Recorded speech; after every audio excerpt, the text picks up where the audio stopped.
करते हैं तो रूल नंबर 3 है जो अब हम यहाँ पे डिस्कस करेंगे, changes in models. Modal verb जो हम पीछे सेशन नंबर जो हमारा 32 था I think, active voice passive wise, वहाँ पे हमने मॉडल वर्ब देखे थे कि मॉडल वर्ब कौन से होते हैं, उनको कैसे यूज़ किया जाता है। तो आज यहाँ पे भी आप देखेंगे कि डायरेक्ट इनडायरेक्ट में भी अगर मॉडल वर्ब इन्वॉल्व होते हैं तो उनको आप कैसे चेंज करेंगे। तो अगर आपको आपके पास आ जाता है कैन, तो कैन को आप रिप्लेस कर देंगे कुड के साथ, मे है तो उसको माइट से रिप्लेस कर देंगे, मस्ट है तो उसकी जगह आप had to, would have to लगा सकते हैं, ठीक है। इसके अलावा अब यहाँ नीचे उसने एग्जांपल दे दिए हैं, जैसे कि एग्जांपल है she said she can dance. तो यहाँ अगर आप गौर करें तो सबसे पहले तो आपने ये चीज़ चेक करनी होती है ये कि क्या आपने इसका इंडायरेक्ट बनाना भी है या नहीं बनाना, क्या आपने टेंस को चेंज करना भी है या नहीं करना। तो ये जो चीज़ है रिपोर्टिंग स्पीच का वर्ब, ये बहुत मैटर करता है। ये आप यूँ समझे कि डायरेक्ट इनडायरेक्ट का एलिजिबिलिटी क्राइटेरिया है। अगर ये यहाँ पे पास्ट टेंस है तो आगे यहाँ पे आप टेंस की चेंजिंग करेंगे, अदरवाइज आप टेंस की चेंजिंग नहीं करेंगे। तो यहाँ पे हमारा जो केस है शी सेड, इसमें सेड है यानी कि पास्ट टेंस है, इसका मतलब हमने आगे जो टेंस उसको चेंज करना है। तो सेड टू होता तो हम यहाँ पे टोल्ड लगाते, क्योंकि हमने यही रूल पढ़ा कि अगर सेड टू होता, सेड टू, तो फिर हमें क्या लगाना था, टोल्ड लगाना था। तो लेकिन यहाँ पे सिर्फ सेड है तो लेगा सेड की जगह सेड ही रहेगा, और आगे कॉमास को आपने खत्म करना है। ये वाले जो दो काम आज लगे हुए हैं इनको खत्म करके सीधा डेट डेट लगाना होता है। और आगे शी है, थर्ड पर्सन है, तो थर्ड पर्सन को अभी हमने बताया है, पहले भी डिस्कस किया है कि थर्ड पर्सन को चेंज नहीं करना होता, वो वैसे का वैसा रहता है, तो शी की जगह शी रहेगा। और कैन का भी हम पढ़ चुके हैं कि कैन को आपने कुड में चेंज करना है और आगे डांस की जगह एज ए डांस आ जाएगा। तो देखें कितनी आसानी से आपने डायरेक्ट को इनडायरेक्ट में कन्वर्ट कर दिया।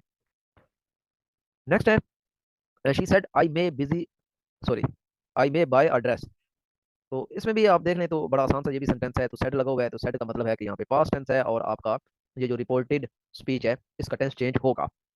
रूल वही है, थर्ड पर्सन है तो थर्ड पर्सन को आप चेंज नहीं करेंगे, और कैन की जगह आप, सॉरी, मे की जगह माइट लगा देंगे। और यहाँ पे फर्स्ट पर्सन है आई, तो जब फर्स्ट पर्सन होता है तो उसका हम पढ़ चुके हैं कि वो अपने सब्जेक्ट के लिहाज से चेंज करना होता है, शी के लिहाज से, तो लिहाजा आई की जगह आ जाएगा शी, और मे की जगह आ जाएगा might, might bye a dress. Next है Rama said I must complete the assignment. तो इसमें भी यहाँ पे सेड है तो ये हमें बता रहा है कि आपका ये टेंस चेंज होगा। अगर यहाँ पे पास्ट टेंस ना होता, फ्यूचर होता या प्रेजेंट होता, तो ये टेंस चेंज ना होता। ये लाजमी देख लिया करें, सबसे पहले इधर आपकी नजर होनी चाहिए ये कि क्या ये पास्ट का टेंस है या नहीं है। अगर ये पास्ट का टेंस है तो टेंस चेंज होगा रिपोर्टिंग स्पीच का, सॉरी रिपोर्टेड स्पीच का, अदरवाइज टेंस चेंज नहीं होगा। नेक्स्ट है आई है, फर्स्ट पर्सन है, फर्स्ट पर्सन जो है ये सब्जेक्ट के लिहाज से चेंज होगा।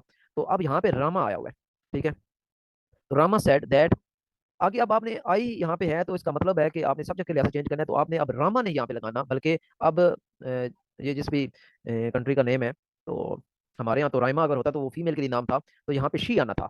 ये नहीं है कि आपने सब्जेक्ट को उठा के रामा को उठा के आपने यहाँ पे पुट कर देना कि रामा, रामा नहीं लिखना, बल्कि रामा देख लेना आपने कि रामा जो है वो किस कैटेगरी में आता है, क्या वो मेल है या फीमेल। अगर मेल है तो आप ही लगाएंगे, और अगर फीमेल है तो आप शी लगाएंगे।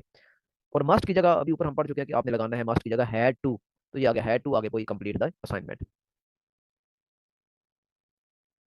नेक्स्ट है there are model that do not change, कुछ मॉडल ऐसे भी हैं जो चेंज नहीं होते, जैसे कि कुड अगर है तो कुड कुड ही रहेगा, वुड भी नहीं चेंज होगा, शुड भी चेंज नहीं होगा, माइट भी चेंज नहीं होगा, और आर्ट भी चेंज नहीं होगा। कैन जो है वो कुड में चेंज होगा, मे जो है वो माइट में चेंज होगा, लेकिन कुड अगर पहले से इन्वॉल्व है तो उसको आप चेंज नहीं करेंगे, वुड पहले से इन्वॉल्व है चेंज नहीं करेंगे, शुड है, माइट है, आर्ट टू है, ये सारे आप चेंज नहीं करेंगे। जैसे कि नीचे एग्जांपल है she said I should clean the house. तो फिर हम यहाँ देखेंगे ये वाली चीज हमें बताएगी कि क्या हमने टेंस चेंज करना है या नहीं करना। तो यहाँ पे चूंकि पास्ट टेंस आया हुआ है तो इसका मतलब है ये इंडिकेशन है कि आपने रिपोर्टेड स्पीच का टेंस चेंज करना है। फिर आगे ये वाली चीज देखनी, आई है, फर्स्ट पर्सन है, फर्स्ट पर्सन को हमेशा सब्जेक्ट के लिए चेंज करते हैं, तो आप यहाँ पे आई की जगह शी लगाएंगे। और आगे शुड है तो शुड वैसे का वैसा रहेगा, एज इट रहेगा, शुड चेंज नहीं होगा, और नेक्स्ट आगे जो भी है उसको आपने एज इट लिख देना है। रूल नंबर 4 में अगर आपके पास कुछ ऐसा सेंटेंस है जिसमें रिक्वेस्ट की गई है, कोई कमांड दी गई है, यानी इंस्ट्रक्शन या डायरेक्शन दी गई है, ऑर्डर किया गया है, इसके अलावा विश यानी दुआया कलमात हैं, एक्सक्लेमेशन मार्क्स वाले जो क्वेश्चन होते हैं, आप उससे कह सकते हैं कि जिसमें ताज्जुब का इज़हार किया जाता है या कोई अफसोस का इज़हार किया जाता है, उन्हें एक्सक्लेमेशन सेंटेंस कहते हैं। तो इसमें क्या किया जाता है जी, इसमें वो जो हमेशा ऊपर आता था हर क्वेश्चन में सेड आता था तो हम सिंपली सेड ही लगा देते थे, लेकिन यहाँ पे जब आपके कुछ ऐसे क्वेश्चन आ जाएंगे जिसमें ये रिक्वेस्ट आई भी है या ऑर्डर किया गया है या कोई ख्वाहिश का इज़हार किया गया है, कोई दुआ दी गई है, एक्सक्लेमेटरी सेंटेंस आया हुआ है, तो फिर ये जो सेड है ये सेड नहीं रहेगा, बल्कि इसके सेंटेंस के लिहाज से चीज़ें चेंज हो जाएंगी। अभी हम देखते हैं कि किस तरीके से ये चीज़ें चेंज होती हैं। नीचे एग्जाम्पल देखते हैं। सबसे पहले है she said to her please complete it. तो यहाँ से नजर आ रहा है, प्लीज के वर्ड से आपको नजर आ रहा है कि ये कोई रिक्वेस्ट की जा रही है कि कोई काम आप कर दें, इसे मुकम्मल कर दें। तो रिक्वेस्ट वाला अगर कोई सेंटेंस आ जाता है तो उसको रिप्लेस करने का तरीका ये है कि आपने, ये मैंने अभी बताया कि सेड आपने फिर यूज नहीं करना होता, बल्कि आप लिखेंगे शी रिक्वेस्टेड हर, क्योंकि ये सेड टू आया हुआ है। तो जब सेड टू आ जाता है तो फिर हम क्या करते हैं, हम नीचे जिस तरह शुरू में देखा था कि सेड टू था तो हमने सिंपली टोल्ड लिखा था, टू हटा दिया था। तो यहाँ पे भी कुछ ऐसा ही है कि यहाँ पे सेड टू है तो हम यहाँ पे नीचे लिखेंगे रिक्वेस्टेड। ये हमें कैसे पता चला कि रिक्वेस्टेड लगाना है, क्योंकि ये वाला जो सेंटेंस है ये हमें बता रहा है प्लीज कंप्लीट इट, कि वो रिक्वेस्ट कर रहा है, लिहाजा आप यहाँ पे लगाएंगे शी रिक्वेस्टेड। आगे टू नहीं लगाएंगे, ये आप याद रखें, क्योंकि जब भी साइड टू आता है तो नीचे जब चेंज किया जाता है तो टू खत्म हो जाता है। तो यहाँ पे भी ऐसे ही सीन है, शी रिक्वेस्टेड आएगा और टू नहीं आएगा आगे हर, टू कंप्लीट इट। यहाँ पे आपने एक एक्स्ट्रा जो टू है वो लगाना है, और ये प्लीज खत्म हो जाएगा। ये वाला जो प्लीज का वर्ड है ये आपने खत्म कर देना है और लिखना है टू कंप्लीट इट। तो इस तरह के जितने भी सेंटेंस होंगे जिसमें प्लीज इन्वॉल्व होगा उसमें आपने प्लीज को खत्म कर देना है और अपने पास एक टू लगा के उसे कंप्लीट करना है। नेक्स्ट है Hamid said to Rameez sit down. तो इसमें भी सेंटेंस से साफ पता चल रहा है कि ऑर्डर दिया जा रहा है, सिट डाउन बैठ जाओ। तो हामिद ने रमीज से कहा बैठ जाओ। तो यहाँ पे भी वही सीन है कि जो सेड टू है ये अब सेड टू नहीं रहेगा बल्कि ऑर्डर्ड आ जाएगा। और टू नहीं लगाना, क्योंकि जब भी सेड टू आता है तो टू खत्म हो जाता है, उसकी जगह आप या तो टोवर्ड लिखते हैं, या फिर आपने सेंटेंस को देखना है कि उस सेंटेंस की नोयत कैसी है, उस हिसाब से आपने चेंज कर देना। तो क्योंकि यहाँ पे ऑर्डर दिया जा रहा है तो लिहाजा हम टू को खत्म करेंगे और सेड को रिप्लेस करेंगे ऑर्डर्ड। हामिद ऑर्डर्ड रमीज, आगे वही टू जो है वो आपने यहाँ पे लगा देना है, टू सिट डाउन। जिस तरह ऊपर था प्लीज कंप्लीटेड तो आपने लिखा था टू कंप्लीटेड, तो यहाँ पे भी ऐसे ही टू सिट डाउन। नेक्स्ट है कि अगर आपके पास कोई एक्लेमेटरी सेंटेंस आ जाता है जिसमें अफसोस का या ताज्जुब का या खुशी का इजहार किया जाता है तो उसको आप कैसे चेंज करेंगे, जैसा कि ये लिखा है she said alas I am undone. तो यहाँ पे भी अफसोस का इजहार किया जा रहा है, तो आप लिखेंगे शी एक्लेम्ड विद सॉरो। ये इसके तरीके दो तरीके हो सकते हैं, खुशी वाले और अफसोस वाले जो सेंटेंस होंगे। आप लिखेंगे शी एक्लेम्ड विद सॉरो, ये भी एक तरीका है, या आप लिखेंगे शी एक्लेम्ड सैडली। तो दोनों ही ठीक है, यानी आप अगर ऐसे लिख दें शी एक्लेम्ड विद सॉरो वो भी ठीक है, अगर आप लिख दें शी एक्लेम्ड सैडली तो भी ठीक है। आगे ये जो इंटरजेक्शन है ये वाला जो हुर्रा या अलेस या वाओ ये खत्म हो जाता है, इसको आपने खत्म करना है। ये ऊपर लिखा इंटरजेक्शन आर रिमूव, इंटरजेक्शन को आपने रिमूव करना होता है। ये जो अलेस हुर्रा वाओ उफ या हु, ये इस तरह के वर्ड आपने इंटरजेक्शन वाले वर्ड खत्म कर देने हैं और उसकी जगह लगाना है दैट। और आगे लिखा है आई एम अनडन। तो आई है, आई फर्स्ट पर्सन है, फर्स्ट पर्सन को हमेशा सब्जेक्ट से चेंज कर दिया जाता है, तो यहाँ पे आ जाएगा शी। और एम का पीछे हम पढ़ चुके हैं, एम है तो इसकी जगह आपने, ये चूंकि सिंपल प्रेजेंट टेंस है तो इसने इसको आपने सिंपल पास्ट बनाना है, जो कि आ जाएगा वाज, शी वाज ब्रोक। तो ये अनडन की जगह रिप्लेस कर दिया उसने वर्ड ब्रोक, आप अनडन भी लिख दें तो भी ठीक है। ठीक है, तो इसी तरह अगर जहाँ पे सिर्फ अफसोस वाला सेंटेंस है, खुशी वाला कोई सेंटेंस होता है तो आप यूं लिख देते शी एक्लेम्ड विद जॉय। ठीक है, यही सेंटेंस है। यहाँ पे अगर आप यहाँ पे चूंकि अफसोस वाला था तो आप लिखते हैं शी एक्सक्लेम्ड विद जॉय, यानी उसने खुशी से कहा। आगे वही रूल है कि इंटरजेक्शन आपने खत्म करना है, यानी यहाँ पे अगर हुर्रा है वाओ है तो वो आपने खत्म कर देना है। और आगे वही रूल है, जो प्रोनाउन है उसको आपने चेंज करना होता है सब्जेक्ट के लिहाज से, और बाकी जो सेंटेंस चेंज करना है आपने, टेंस को चेंज करना है, प्रेजेंट है तो पास्ट बन जाएगा, प्रेजेंट कंटिन्यूस है तो पास्ट कंटिन्यूस, बाकी टेंस के जो रूल है वो आपने अप्लाई कर देने हैं।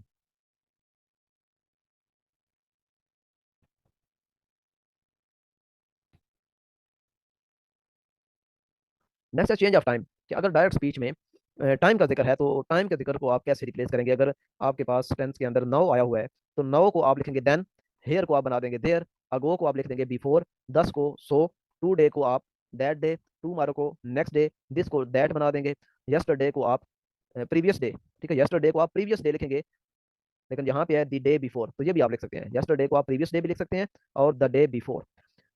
दीज जो है वो दोस्त बन जाएगा।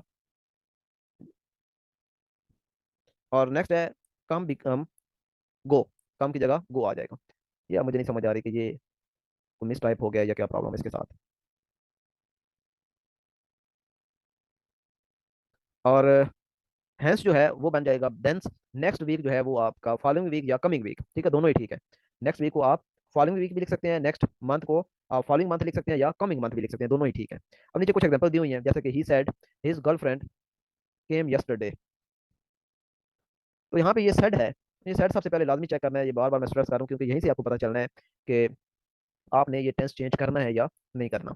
तो ही सेड, सेड का मतलब है पास्ट टेंस है, तो इसका मतलब है आपने रिपोर्टेड स्पीच का टेंस चेंज करना है। अब ही सेड आ गया, आगे हिज है। तो हिज जो है ये किससे रिलेटेड है, ये थर्ड पर्सन से रिलेटेड है, क्योंकि ही जो है ये उसी की आगे फॉर्म है हिज। तो चूंकि थर्ड पर्सन हम चेंज नहीं करते तो लिहाजा ही अगर चेंज नहीं होना तो ही की जो फॉर्म है हिज ये भी चेंज नहीं होगा। तो हिज गर्लफ्रेंड केम यस्टरडे, तो ये है past tense, simple past tense है, तो इसको आपने पास्ट परफेक्ट टेंस बना देना है। ये रूल पीछे हम डिस्कस कर चुके हैं।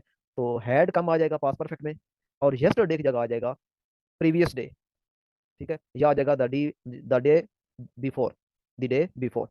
प्रीवियस डे भी आप लिख सकते हैं यस्टरडे की जगह, और द डे बिफोर भी आप यूज कर सकते हैं। नेक्स्ट है the time expression doesn't change if the reporting verb is in the present tense और फ्यूचर टेंस। नहीं जी, वो कह रहा है कि अगर तो आपका जो रिपोर्टिंग वर्ब है वही सेड वाला साइड की जगह आपका प्रेजेंट या फ्यूचर टेंस है, से लिखा हुआ है या विल से लिखा हुआ है, तो फिर आपका टाइम भी चेंज नहीं होगा। यानी ये जो यस्टरडे है, क्योंकि टेंस का तो हम पहले पढ़ चुके हैं कि टेंस चेंज नहीं होगा, जो टेंस है वही रहेगा। यहाँ पे अगर रिपोर्टिंग स्पीच में अगर आपका जो वर्ब है वो प्रेजेंट या फ्यूचर टेंस है, तो फिर आपकी जो रिपोर्टेड स्पीच है उसका टेंस चेंज नहीं होगा। तो टाइम एक्सप्रेशन के वाले से भी वही रूल लागू होता है कि अगर आपका रिपोर्टिंग स्पीच में जो वर्ब है वो प्रेजेंट या फ्यूचर टेंस है, तो फिर आपका ये टाइम एक्सप्रेशन भी चेंज नहीं होगा, ये वैसे का वैसे ही रहेगा।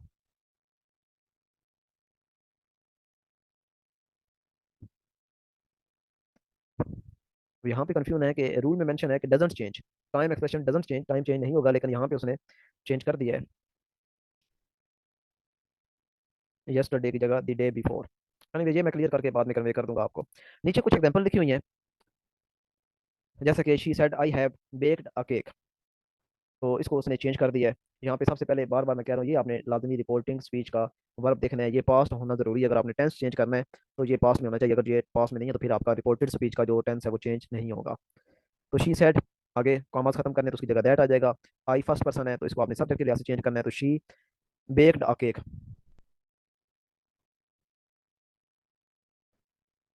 नीचे इसके चार ऑप्शन दिए हुए हैं, तो उनमें से जो बेस्ट ऑप्शन है वो यही है कि ये है past perfect tense. I have baked a cake, ये पास्ट परफेक्ट टेंस, सॉरी ये प्रेजेंट परफेक्ट टेंस है, तो इसको आपने पास्ट परफेक्ट बनाना है, हैड बेक्ड अ केक। ठीक है।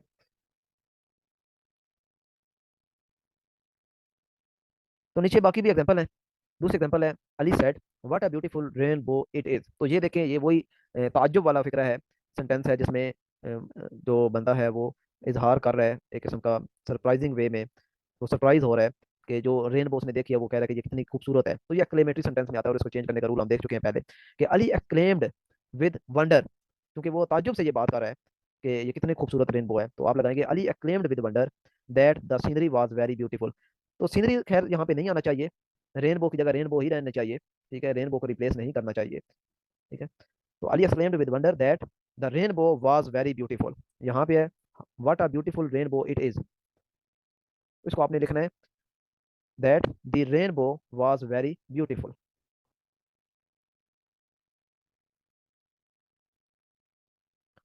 नेक्स्ट है,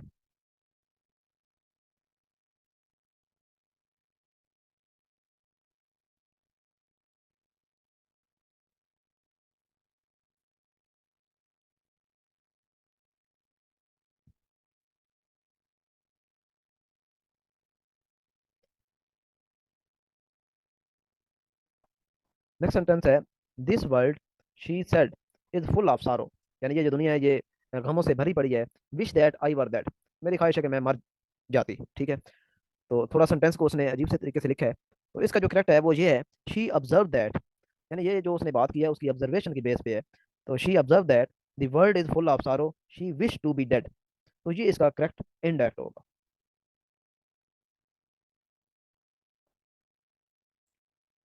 एग्जांपल नंबर 4 है, the police man said where are the weapons. तो ये एक सिंपल सी सेंटेंस है, इसमें वो मतलब पूछ रहा है, इंक्वायरी कर रहा है कि वेपन कहाँ पे है, तो लिहाजा आएगा द पुलिस मैन क्वेश्चन, या इंक्वायर्ड भी आ सकता है, ये दोनों ही ठीक है। यहाँ पे क्वेश्चन की जगह इंक्वायर्ड भी आ सकता है, ये वाला जो ऊपर इंक्वायर्ड लिखा है ये भी आ सकता है। The police man inquired where were the weapons, यहाँ पे आर है तो आर को आपने पास में ले जाना है और ये वर्ब बन जाएगा वेयर वर द वेपन। और नेक्स्ट है last one, the man said ah I am ruined, आदमी ने कहा कि मैं तो तबाह हो गया।